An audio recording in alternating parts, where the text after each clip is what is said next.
Welcome back to our study in the Gospel of Matthew. We're going to be in Matthew chapter 7 in this video, continuing on our study of the Sermon on the Mount. In this video, we're going to be finishing that Sermon on the Mount and making a few applications and points as we go along in this text here. So if you want to grab your Bible, we'll be in Matthew chapter 7, and we'll be dealing with it chunk by chunk. Jesus really addresses, let's see, 5 major topics here in this last section of the sermon, and so we're just going to use those 5 major sections as our talking points and outline today. So with that, starting in Matthew chapter 7, starting in verse 1. Do not judge, so you will not be judged. For in the same way that you judge, you will be judged. And by your standard of measure, it will be measured to you. Why do you look at the speck that is in your brother's eye, but do not notice the log that is in your own eye? Or how can you say to your brother, let me take the speck out of your eye, and behold, the log is in your own eye? You hypocrite, first take the log out of your own eye, and then you will see clearly to take the speck out of your brother's eye. Do not give what is holy to dogs, and do not throw pearls before swine, or they will trample them under their feet, and turn and tear you to pieces. So this section begins with probably one of the most misquoted and misapplied verses in the Bible. It's probably in the top 10 of most well-known verses just because of that fact. It's verse 1. Do not judge, lest so that you will not be judged. Now, Jesus here is not speaking of all judgments. He's not speaking here of all decisions and choices we make. He's speaking about moral judgments that have eternal consequences. That is, determining or judging among ourselves of if a person is worthy of heaven or descending into Gehenna. And that type of judgment is reserved for God the Father alone. And we see this supported by the context because Jesus goes on to talk about this type of hypocritical judgment that he's condemning here in verse 1. It'd be like the person who is hypercritical of another person's faults and their missteps and their mistakes, and yet they are guilty of the same missteps and mistakes, and they give themselves a pass. Jesus says that type of judgment is forbidden. He goes on to give an example and further explain this.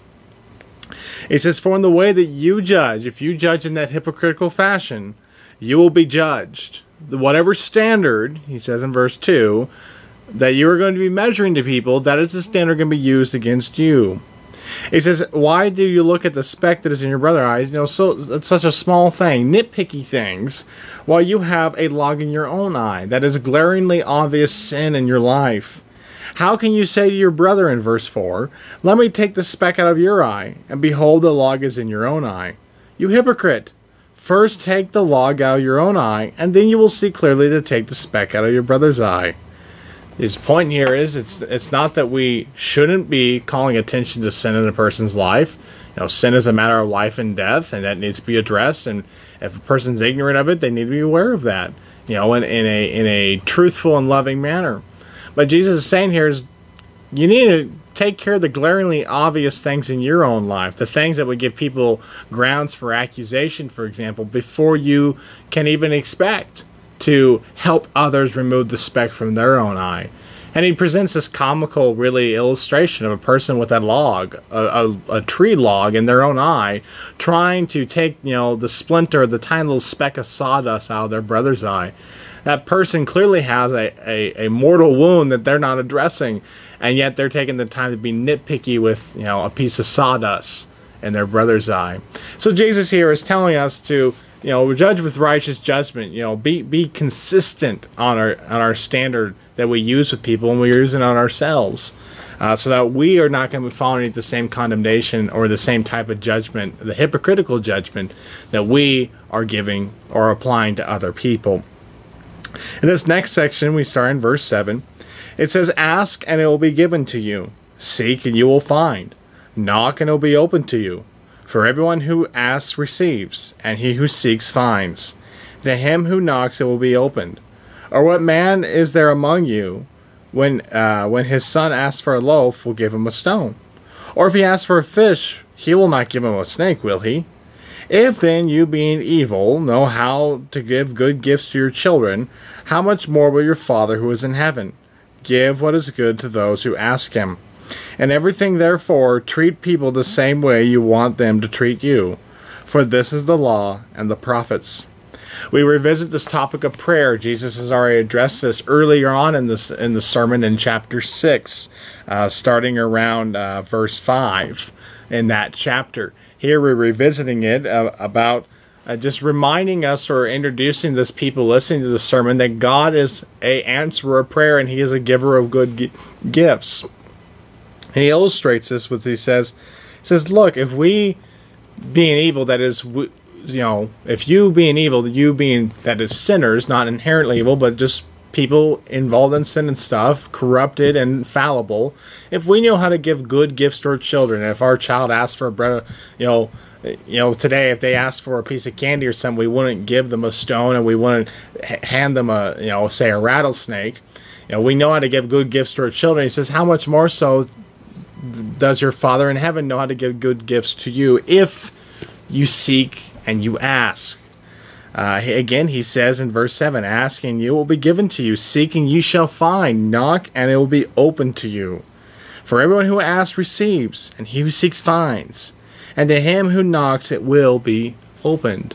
Again, this is in the context, as we've been talking about this sermon, of the kingdom citizen, that the person who is living and abiding by the kingdom law and this kingdom of God that Jesus is laying the foundation for. They're in a right relationship with God, and therefore that's why he can say, ask and it will be given, seek and you shall find, open, knock and it shall be open to you. These are people already in a right relationship with God. And he just reminds us that God gives good gifts to his children, to those who ask him. We sing a hymn from time to time that has a line that says, oh, what needless pain we bear, all because we do not carry everything to Jesus in prayer.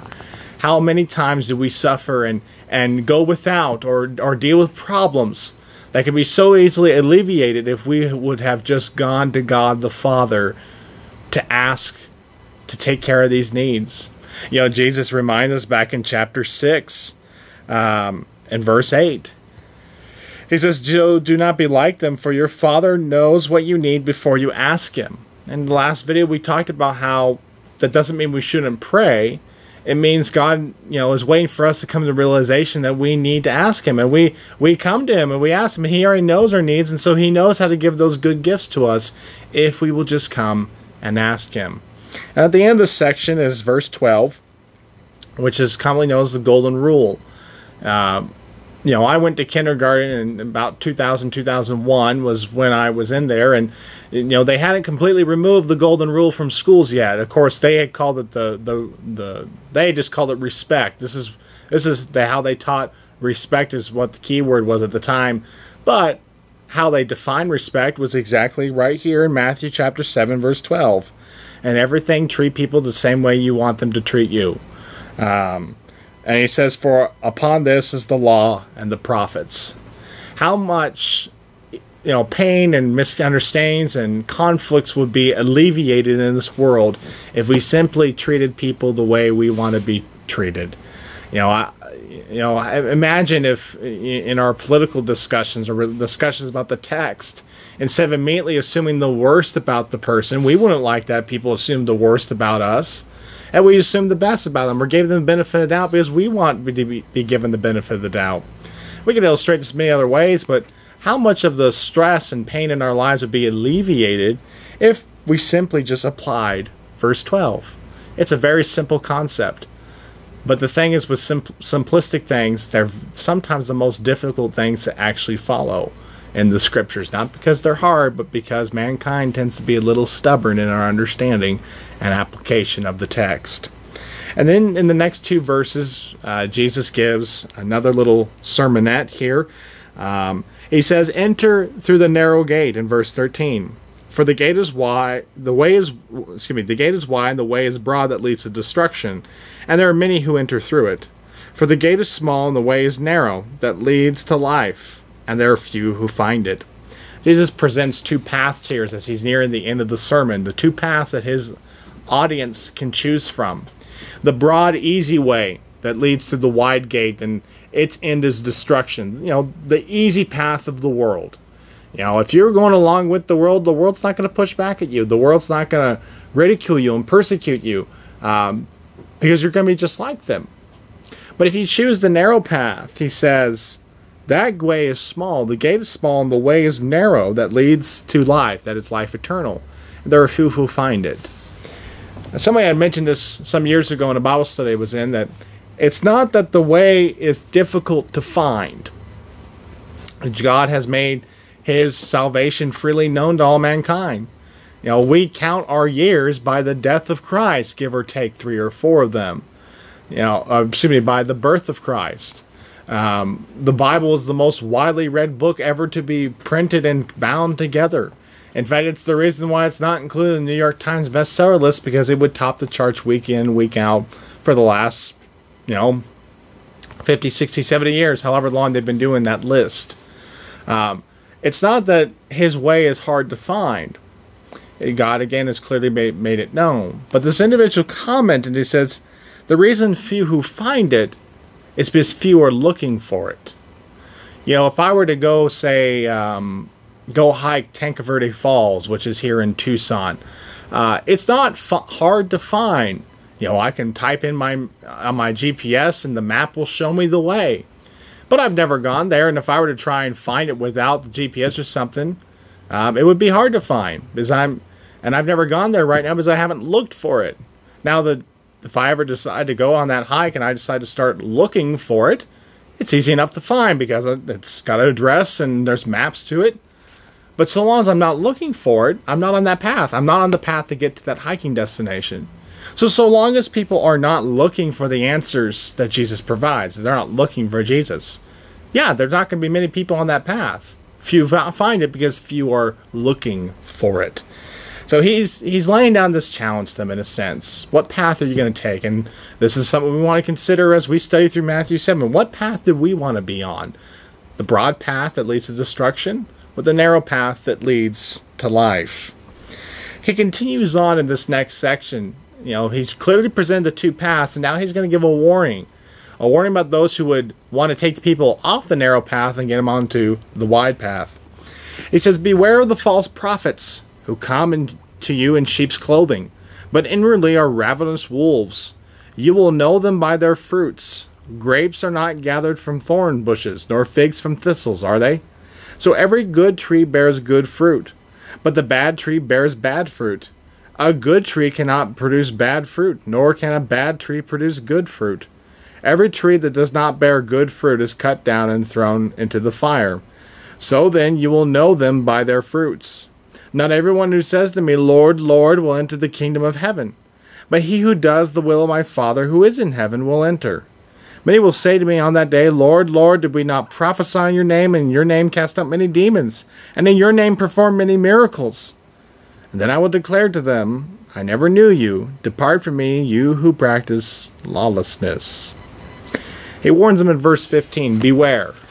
Beware of the false prophets, those who would present a different path to the one Jesus is presenting. Those who really present the path that is wide and broad that leads to destruction. These are the ones who will try and convince those on the straight and narrow to get off that path. Or convince those who are earnestly looking for the path that, no, it's not that hard. That's too difficult a path. You need to go on this path. And Jesus says, he gives us the criterion for how we can find those individuals, or identify them. It's not going to be by any sort of outward trapping, by how they talk or how they look, or perhaps even their character to some degree. It's going to be in the fruit of their lives, which I guess is actually character that is clearly known. Excuse me there. But it's by the fruit. Your character, your actions speak louder than words, and so a false prophet will be clearly known by the type of fruit they're bearing, the type of fruit that they are producing.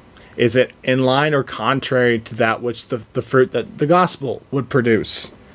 And he illustrates from nature. He says, you can't get figs from thorn bushes, and for us, you can't get bananas from apple trees.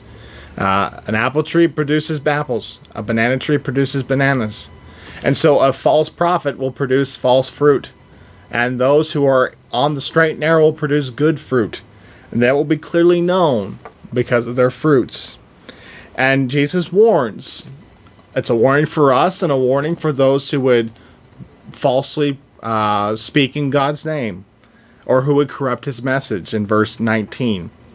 Every tree that does not bear good fruit is cut down and thrown into the fire. So then you will know them by their fruits. He goes on further to say in 21 through 23, Not everyone who says to me, Lord, Lord, will enter the kingdom of my heaven, but he who does the will of my Father who is in heaven will enter. Now his point here, just because somebody says they're a disciple, just because somebody says and supposedly acknowledges the lordship of Jesus and Jehovah and the work of the Holy Spirit, does not automatically mean that they are the real deal. It does not automatically mean that they are the genuine article. You need to go back and examine their fruits. Is it in line with what the scriptures teach? Is it in line with what Jesus taught?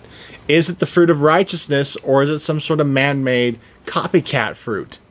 But he says, many will say to me on that day in verse 22, did we not prophesy in your name? Did we not cast out demons? Did we not perform miracles?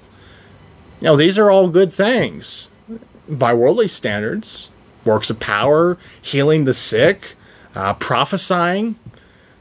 But going back to 21, these people were not doing the will of the Father, the will as revealed through his Son and his holy apostles.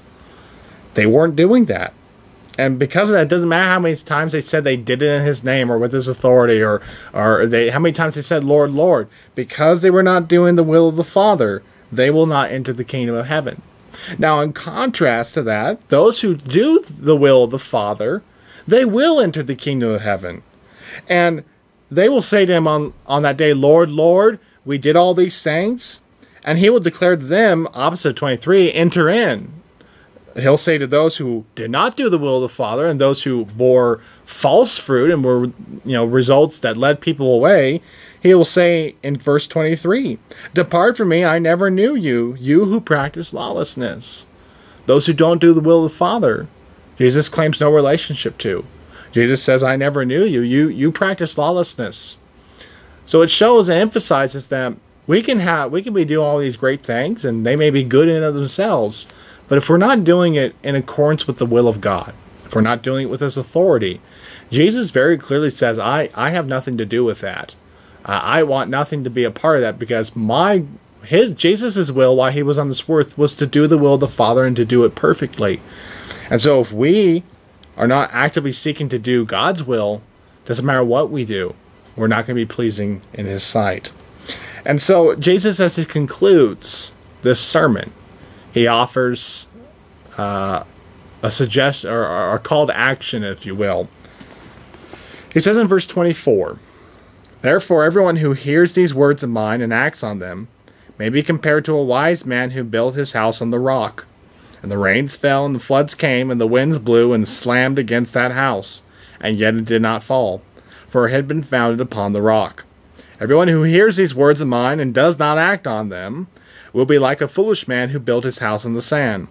The rain fell, and the floods came, and the winds blew and slammed against that house, and it fell, and great was its fall. When Jesus had finished these words, the crowds were amazed at his teaching, for he was teaching them as one having authority, not as their scribes. Basically, Jesus says, with this sermon, if we choose to act upon this, put into practice the teachings of what he just taught, we're likened to a person who is building their house upon the rock, upon a sturdy foundation, that when the storms of life come, when Satan attacks, that house is going to stand because it was founded on God's immovable, inerrant, holy word. But if we choose not to act upon these words, and we try and build our lives on some other foundation, trials of life are going to come. Satan will attack. And because we have no firm foundation, that house will not stand. It will be shaken. It will fall. It will break. And we'll have to build it over again until we learn that we need to build ourselves on the rock. I hope that we would choose to build ourselves on the rock. Seek the narrow path in life. And the Sermon on the Mount, for obvious reasons, has been called the greatest sermon of all time because, well, it's been given by the Master. And we see in the last two verses that the crowds were amazed at his teaching. Because here's a person who's speaking with authority. He's not having to refer to anyone else to borrow authority. He's teaching with authority, and they're amazed at this because this is not the teaching that they were used to. They were used to a scribe getting up and said, well, Rabbi so-and-so of this time, he says such and such, and they go through all these different interpretations and stuff, and they would never actually get to what does the text say. What does the text say? What does it mean? How do I live it? Here's Jesus revealing the will of the Father, telling us exactly what the text means, and telling us how we are to live by this. So I would hope as we end this study on Matthew 7, and we end this study on the Sermon on the Mount, that we would take this next week and go over and read again Matthew chapter 5, 6, and 7, and maybe jot down 3 or 4 applications from the text that we can start applying in our own lives in order to be better citizens of the kingdom of heaven. We want to thank you for watching this video. We encourage you to check out the other videos on our channel. Be sure to subscribe and turn on the notification bell. That way you won't miss a single upload of anything of our next series, next videos in Matthew or our sermons. And we encourage you, if you're in the greater Tucson area, feel free to visit us. We're at 145 North Country Club Road. The closest cross streets is Broadway and Country Club. We're meeting at 10 a.m. right now, and if you're not in the greater Tucson area, we encourage you to have a virtual visit with us as we live stream our services every Sunday morning at 10 a.m. right here on our YouTube channel. Thank you for watching this, and we'll see you all next week.